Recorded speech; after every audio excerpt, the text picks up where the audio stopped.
watching News 3 at 5:30. Just ahead, are we facing a COVID holiday surge? How to keep you and your family safe this Thanksgiving. And we're on your side with ways to escape holiday scammers. Now let's step outside and show what's happening over Savannah. There's our view from our Savannah cam looking toward downtown, and that certainly is a beautiful sunset view, and that's something we've been enjoying over the past several evenings. Sunset officially was at 5:21, so 9 minutes ago is when that sunset. Now we are seeing some cloud cover stream into the region on our satellite and radar imagery. No rain with this right now, but as we look to our west and northwest, that's where we do have a cold front that will be approaching us throughout tonight, and that will bring us some showers first thing Friday morning. The good news is, as the morning progresses, those rain chances will be getting lower, and by lunchtime, we'll actually have the sunshine reappearing with full sun then in the afternoon hours. As far as those temperatures, they've been mild today, and they're going to be staying fairly mild as we head into the evening hours. 60s now, low temperatures will be in the 50s first thing for Friday morning, and we will be in the 50s for us this evening, so overall those temperatures will be holding pretty steady. We'll take a look at the complete weekend forecast coming up in a few moments. As so many families across the nation are coming together for the holidays, a frustrating development could dampen some celebrations. COVID cases are rising once again. NBC's Gabe Gutierrez has the latest. This morning, as Americans gather for Thanksgiving, COVID is on the rise again, now topping 48 million infections in the U.S. Cases surging 30% nationwide this month, the Midwest seeing the biggest uptick. In Michigan, cases have spiked nearly 70%. We're looking at 2 to 3 times the number of COVID patients that we had going back a month or two. It is definitely very frustrating, and we were hoping that we will be approaching this holiday season where all of us will be able to enjoy the company of our loved one. Parts of the Northeast also hit hard. Erie County, New York just recorded its highest daily number of new cases since the pandemic began. I wish I had better news, but unfortunately we are going in the wrong direction, and this is the worst direction we've ever had. But hospitalizations among those who are vaccinated and younger are extremely rare. In Minnesota, for example, the death rate for fully vaccinated people under 50 during the Delta surge was 0.0 per 100,000 people. I can't stress this enough. The biggest keys to stopping what you're seeing, the most effective means, is vaccines. So why the new wave? There's 3 driving factors for the increase in cases. A high unvaccination rate still in parts of the country. Number 2, a majority of the new cases are children who are also unvaccinated. And then 3, we're seeing these cases cropping up in social settings. What are you telling people who are getting ready to see their family members for the holidays?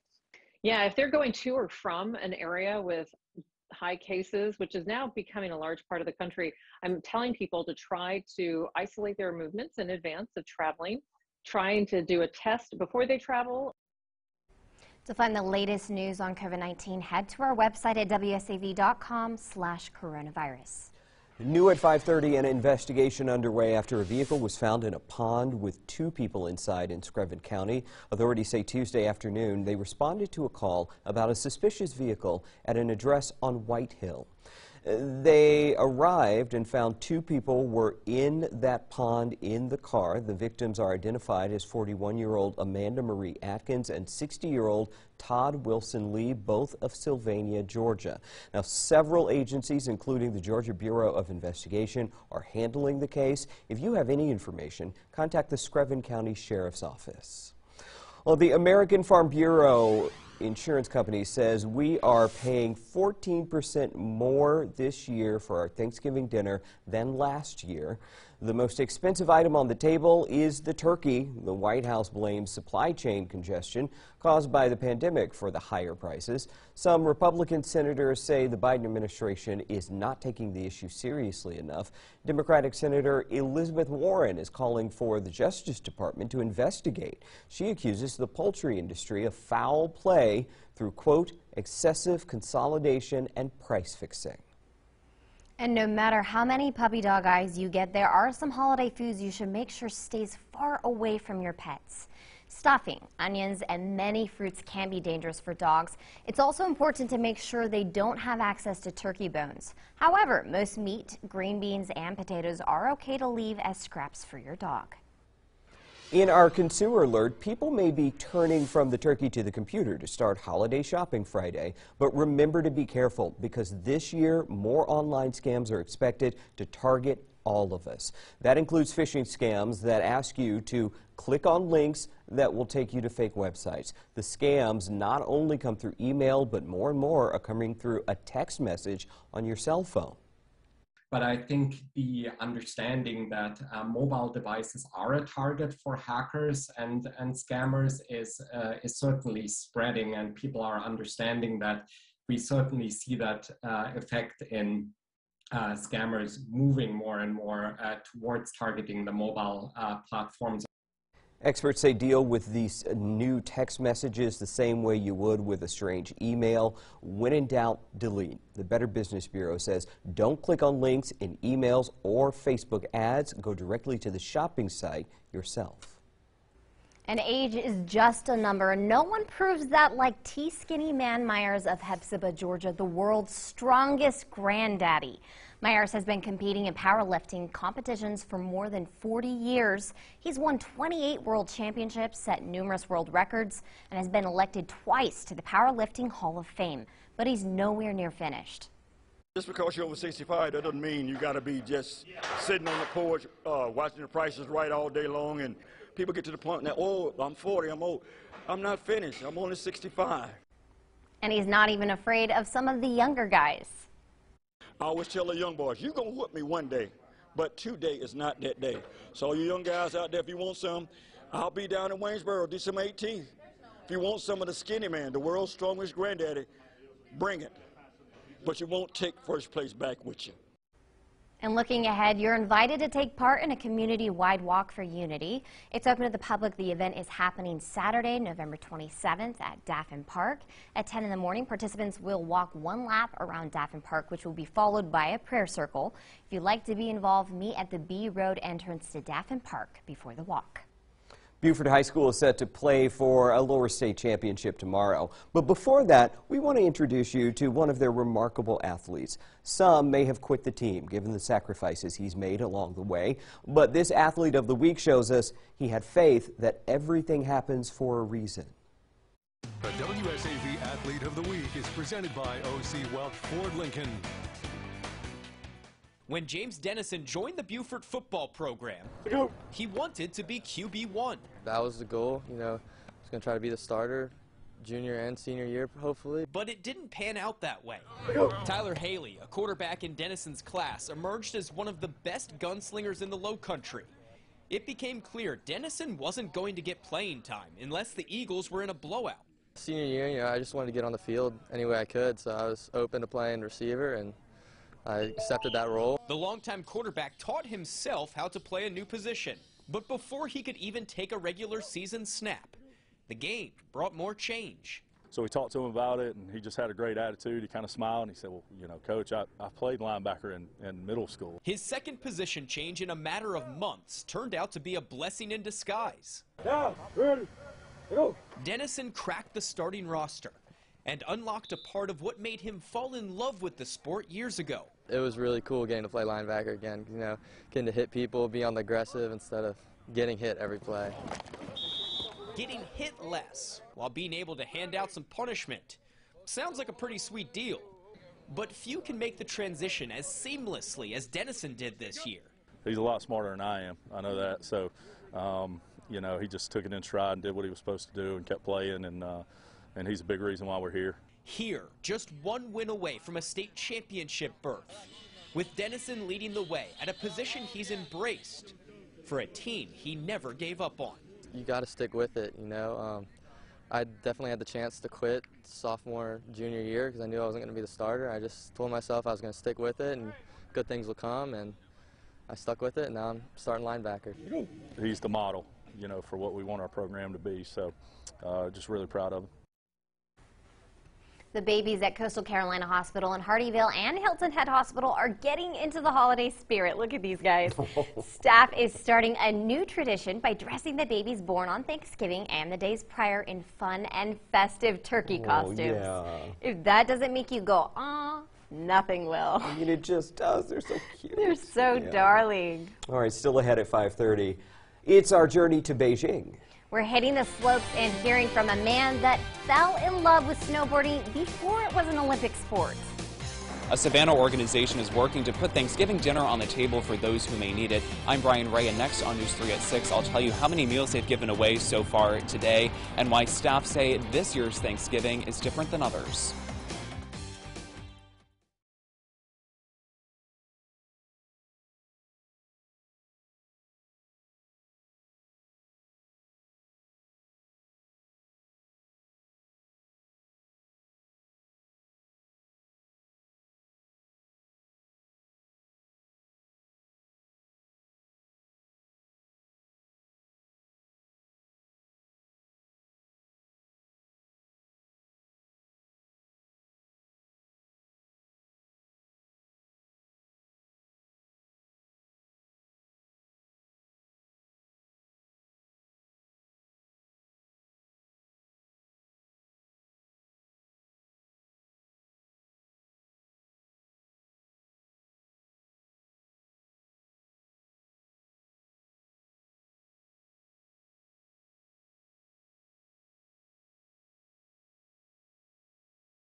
Chances are, when you think of snowboarding, the first name that comes to mind is Shaun White. Yeah, for sure. But there was a time when Shaun White was not a household name, a time when snowboarding was not a well-known sport. Andrew Martin takes us back on this week's installment of Journey to Beijing.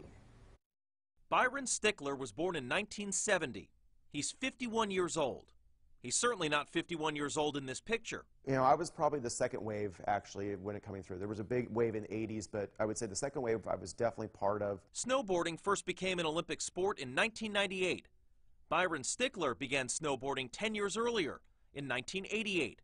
He was 18 years old. There was this little show-off quality to me. I mean, you really sort of have to have that to be a great athlete. 97 to 2001 when I was really competitive, really doing competitions. A competitive snowboarder before the sport became popular. What they're writing these days is everything is perfectly manicured. I mean, it's perfect. We didn't have that. It's been an interesting progression to watch the change of sport. Stickler was self-taught. and he learned how to snowboard by skateboarding. You know, I did a lot of pools and ramps. I liked it because I liked getting air later on. Byron Stickler taught himself well. Growing up in Central California, he traveled all over the state. In 1997, he won a national championship in slopestyle. My dream day is there's 2 feet of fresh powder that's super cold, there's no wind, and snow is just slightly coming down, and you look at the run in front of you and nobody's touched it. That's the best feeling of it. On the journey to Beijing, I'm Andrew Martin. Now, WSAV News 3 on your side weather with Storm Team 3 Viper Radar, powered by the Dozier Law Firm. Well, for our Thanksgiving Day, we had beautiful weather around the region. That will be changing as we head into the first part of Friday as our cold front approaches us. That'll bring us the chance for a few showers. But for Thanksgiving, we did make it into the upper 60s and lower 70s for those afternoon high temperatures. 70 for Hazelhurst, 72 for Jessup, 67 was our high temperature here in Savannah. And the sunshine that we had certainly helped those temperatures to warm up. And here's the view out along the Savannah River looking toward downtown.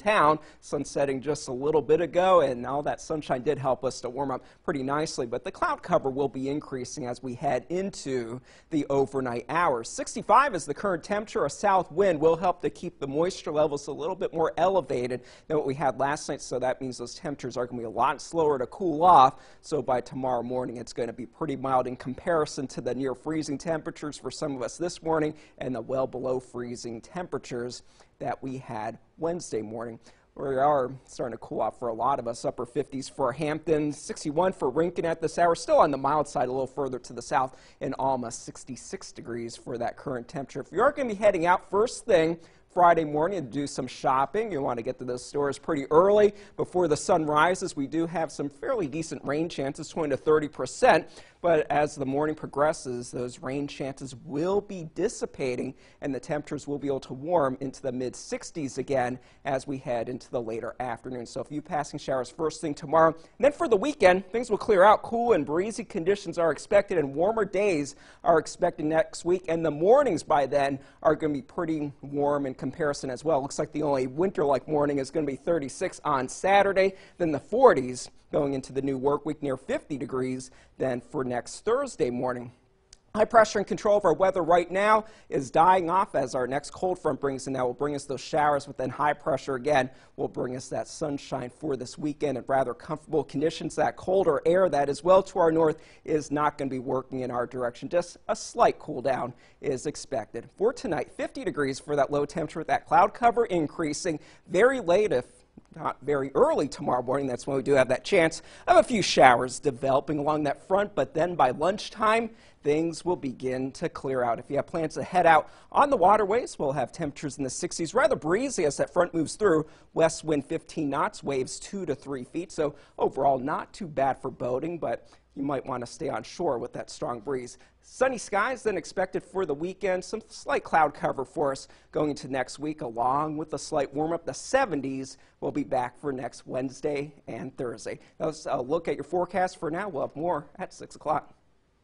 All right, thank you, Scott. Around the community yesterday, CASA prepping meals for local families ahead of Thanksgiving. The meals were handed out at Lily's Restaurant and Bar on Johnny Mercer Boulevard. Organizers tell News 3 this was the first meal many of these families will share since they were reunited. The owner of the restaurant says it was an honor to provide those meals. Hi, everybody here, all the staff here, all the customers that have participated in making this happen. I would like to let them know that this is not just, feeding the needy, but feeding people that have more to Thanksgiving than just a good home-cooked meal. CASA says many of the children and families they work with live in poverty, so a Thanksgiving meal can make a big difference. Now, whether you dance to remember or dance to forget, Savannah, get ready to rock and roll. That's right. The legendary rock band, the Eagles, is coming to the In-Market Arena next year. The hostess city gets the honor of kicking off their Hotel California tour. It's happening February 19th, but fans be on high alert. Tickets are going on sale December 3rd at 10 in the morning. That's coming up next week, so mark your calendars. For more information on the concert and where to buy those tickets, head to WSAV.com/what's trending. And just ahead in what's trending, we've got a look at some of the most well-groomed dogs in the nation. Yeah, stick around to find out which pups won and which even made history.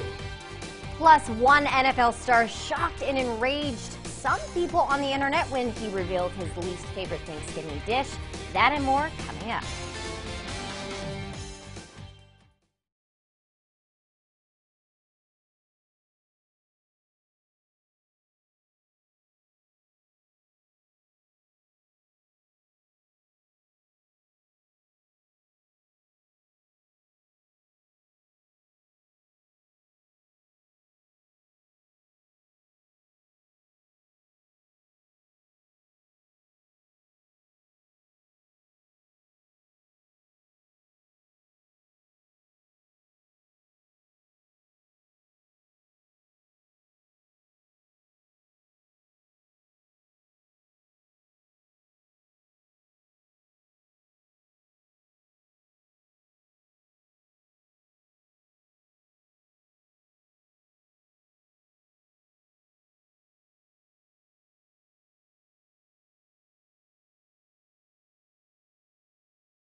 All right, we know a lot of you may have watched the Macy's Day Parade and you may have tuned into the big games today, but don't forget that everyone's favorite furry friends also had their time to shine this morning. We're talking about the National Dog Show, of course, and we've got a recap for you just in case you missed it. Claire, the Scottish Deerhound, made history when she won Best in Show for the second year in a row, the first time for any dog to win back-to-back in the show's 20-year history. Way to go, Claire. A Pyrenean Shepherd named Sasha took home Reserve Best in Show, which is second place. Other winners include Jade, a German Shorthaired Pointer in the sporting group, Chester the Athens Pinscher in the toy group, Winter the English Bulldog in the non-sporting group, and many others. Look at those guys. An armed carjacking suspect in Indiana made it easier for police to track him down. How, you ask? Well, because he's an idiot. And I say that with proof. He left behind a selfie on the victim's phone. The suspect stole a woman's car outside an assisted living facility in Indianapolis on Monday. The victim says he was waiting for her mom in a parking lot, or she was waiting for her mom, when the man approached her with a gun and demanded that she move to the passenger seat. She got out of the car, handed him her keys, and he took off, but not before taking her cell phone. The phone was found about 15 minutes away. When the victim examined it, she found that he seemed to have accidentally left a piece of him selfie. Get into him selfie, yeah. Left it on the camera. There's a gift for police right That's there. so smart, yeah. Top Gun Barbie has hit the shelves, you guys. Collectors and fans of the Top Gun series can get their hands on the doll designed after Natasha Phoenix Trace from the upcoming sequel, Top Gun Maverick. It costs $40 and it ships as early as December 1st. Top Gun Maverick is set to land in theaters next May. All right, well, I'm sure we all have that one favorite Thanksgiving dish, but let's talk about the one we just can't stand every year. Well, New England Patriots linebacker Matthew Judon got some people riled up earlier this week when he talked about his least favorite dish. Listen to this. All right, well, I'm not even going to answer your question. I'm going to tell you we got to get macaroni and cheese off the table. All right, guys. It's just cheese and noodles. All right, I'm getting on my soap opera. It's just cheese and noodles, and it's not that good. Probably one of the most overrated dishes, but my favorite is dressing.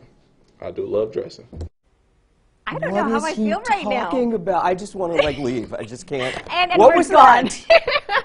Macaroni and so cheese. strong. He was strong about it. Macaroni and cheese is a serious holiday dish. Absolutely, and I think agree. you need like 10 years and a couple of references before you can make it for the family. Yes. I don't know what he's talking about. I was going to say, I think maybe he didn't have good mac and cheese. You need to keep trying different trying. cheeses because they're good. All right. Well, 'tis the season to be jolly. When we come back, online shopping, but it's also the season of scams. We're on your side with what you need to watch out for.